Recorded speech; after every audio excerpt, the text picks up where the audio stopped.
आपका स्वागत है आपके YouTube channel basic system YouTube channel. चलिए दोस्तों, हमको क्या करना है, चाल और वेग में अंतर पढ़ना है, या चाल और वेग समझिए क्या होते हैं। ठीक है दोस्तों, वेग समझिए। जैसे चाल होता है, चाल को समझिए। जैसे आपने फार्मूला पढ़ा होगा क्या कि चाल बराबर क्या होता है, चाल बराबर दूरी बटे समय। आपने पढ़ा होगा क्या, चाल बराबर दूरी बटे समय। इस बारे में हम डिस्कस कर रहे हैं। एक समझिए कि जो आपका चाल, जैसे मैं यहाँ पे क्या ले लूँ, समय को एकांक मान लूँ, समय को 1 सेकंड मान लूँ, क्या 1 सेकंड मान लूँ, मतलब यहाँ पे क्या हो जाएगा कि एकांक मान ले रहा हूँ। ठीक है, क्या एकांक, तो मैं एकांक मान लूँ, ठीक है। यदि किसी व्यक्ति या वस्तु क्या, किसी व्यक्ति या वस्तु के द्वारा एकांक समय में, क्या किसी व्यक्ति या वस्तु के द्वारा एकांक समय में, आप समझिएगा, किसी व्यक्ति या वस्तु द्वारा एकांक समय में तय की गई, क्या तय की गई दूरी को क्या कहते हैं, चाल बोलते हैं। क्या दोस्तों, चाल कहते हैं। देखिए मतलब लिखा है, किसी व्यक्ति या वस्तु के द्वारा एकांक समय में तय की गई दूरी को चाल कहते हैं। फिर देखिए आपको मैंने सेकंड परिभाषा दिखा दी है, क्या सेकंड परिभाषा। यदि आपको यहाँ पे एकांक नहीं मानना है, इसको समय को यदि आपको एकांक नहीं मानना है, तो आप क्या कर सकते हैं, आप आराम से कह सकते हैं कि दूरी और समय के अनुपात को क्या बोलते हैं, चाल बोलते हैं। क्या बोलते हैं, चाल। क्लियर, बात समझ आई। फिर देखते हैं इसकी दूसरी बात देखते हैं। दूसरा पॉइंट मैंने यहाँ पे लिखा है, इसे हम किससे प्रदर्शित करते हैं, एस से। एस से क्या होगा कि आपका स्पीड होता है, स्पीड का जो पहला अक्षर एस आएगा, इसलिए हम इसको कुछ किससे डिनोट करते हैं, एस से डिनोट करते हैं, मतलब एस से प्रदर्शित करते हैं। फिर देखिए, फिर मैंने लिखवा है इसका मात्रक। इसकी मात्रक दो मैंने लिखवा है, एक एमकेएस में लिखवा है और क्या एक सीजीएस में। एमकेएस में क्या होता है, मीटर प्रति सेकेंड होता है, और सीजीएस में क्या होता है, सेंटीमीटर प्रति सेकेंड होता है। ठीक है।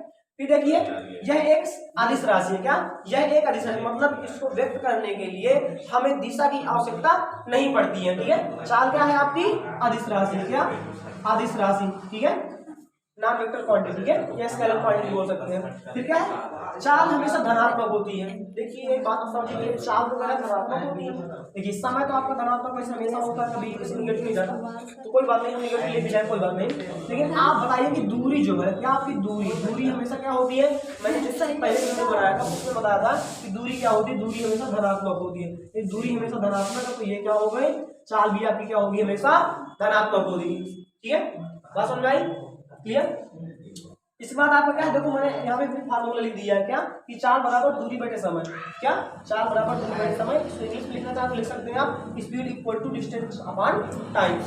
ठीक है, क्या तो वेग पे समझिएगा, किसी व्यक्ति या वस्तु के द्वारा, क्या किसी व्यक्ति या वस्तु द्वारा एकांक समय में, क्या किसी व्यक्ति या वस्तु द्वारा एकांक समय में, क्या किसी व्यक्ति या वस्तु द्वारा एकांक समय में तय किए गए, क्या तय किए गए विस्थापन, जो आपका विस्थापन होता है, क्या तय किए विस्थापन। यहाँ मैंने क्या समझाया था, यहाँ पर मैंने बताया था आपको दूरी, क्या तय की गई दूरी, लेकिन मैंने यहाँ पे क्या बताया, तय किया गया विस्थापन। ठीक है, यहाँ पे तय की गई विस्थापन, कोई भी व्यक्ति हो या कोई भी वस्तु हो, यदि उसके द्वारा क्या किया जा रहा है, एकांक समय में कोई विस्थापन तय किया जा रहा है, तो उसको क्या हम बोलेंगे, उसको हम बोलते हैं क्या, वेग बोलते हैं। क्या वेग, इसको किससे डिनोट किया जाता है, इसको v से प्रदर्शित किया जाता है, v से डिनोट किया जाता है। फिर इसके बाद क्या मतलब दूसरा सिस्टम इसका जो है, मतलब तीसरा पॉइंट जो है, इसमें क्या लिखा है कि इसका मात्रक एमकेएस में मीटर प्रति सेकंड होता है और सीजीएस में सेंटीमीटर प्रति सेकंड होता है। फिर इसके बाद क्या है आपका चौथा पॉइंट, यह एक सदिश राशि। सदिश राशि इसलिए है क्योंकि देखिए आपको जो वेग है, क्या या सॉरी आपका वेग नहीं है, विस्थापन है, विस्थापन आपका सदिश होता है, इस वजह से विस्थापन आप लिख दोगे यहाँ पे, विस्थापन सदिश है, टाइम से कोई मतलब ही नहीं है अभी यहाँ पे। विस्थापन सदिश होने के कारण, क्या विस्थापन सदिश होने के कारण आपका वेग क्या हो जाता है, सदिश हो जाता है। बात समझ आई, क्लियर। दूसरी बात क्या है, आपका वेग धनात्मक और ऋणात्मक या शून्य भी हो सकता है। आपको लिखना हो लिख सकते हैं, क्या शून्य भी हो सकता है। क्यों, क्योंकि आपका जो विस्थापन है, क्या आपका जो विस्थापन है, आपका शून्य भी हो सकता है, प्लस भी हो सकता है और निगेटिव भी हो सकता है। इसी की वजह से, ठीक है, इसी के कारण से आपका जो विस्थापन, आपका वेग है, क्या वेग, तो वेग क्या हो जाएगा, ऋणात्मक भी हो सकता है, धनात्मक भी हो सकता है और शून्य भी हो सकता है। बात समझ आई, कोई दिक्कत। इसका लास्ट पॉइंट है, क्या वेग बराबर विस्थापन बटे समय।